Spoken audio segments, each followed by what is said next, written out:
மருத்துவ உடலியல் சிகிச்சை பிசியோதெரபி. உண்மை நிலை.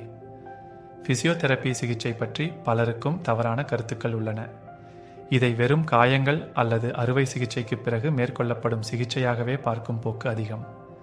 ஆனால் உடல் ஆரோக்கியம், செயல்திறன் மேம்பாடு மற்றும் நோய் தடுப்பு ஆகியவற்றிலும் முக்கிய பங்காற்றுகிறது. இப்போது பொதுவான தவறான கருத்துக்களை புரிந்து கொள்வோம். பொதுவான தவறான கருத்துகள். உண்மை விளக்கம். 1.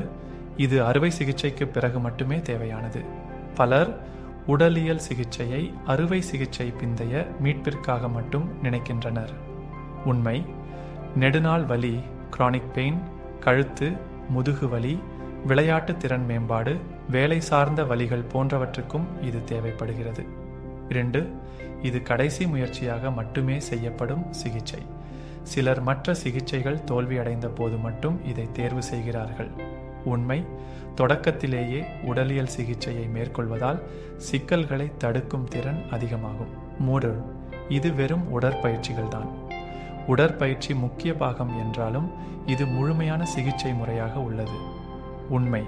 கைமுறைய சிகிச்சை, மேனுவல் தெரப்பி, மின்னணு சிகிச்சை, எலக்ட்ரோதெரப்பி, வேலை சார்ந்த ஆலோசனை, எர்கனாமிக் அட்வைஸ் போன்ற பல பிரிவுகள் அடங்கிய சிகிச்சை முறை இது. 4. சிகிச்சை பலன் பெற அதிக காலமாகும். சிகிச்சைக்கு நீண்ட காலம் தேவைப்படும் என்ற அபிப்பிராயம் சிலருக்கு உள்ளது. உண்மை. சிக்கலின் தன்மையை பொறுத்து சில அமர்வுகளிலேயே முன்னேற்றம் காணப்படலாம். 5. இது வலியை உண்டாக்கும். வலியோடு நடத்தப்படும் சிகிச்சை என்ற தவறான கருத்தும் காணப்படுகிறது.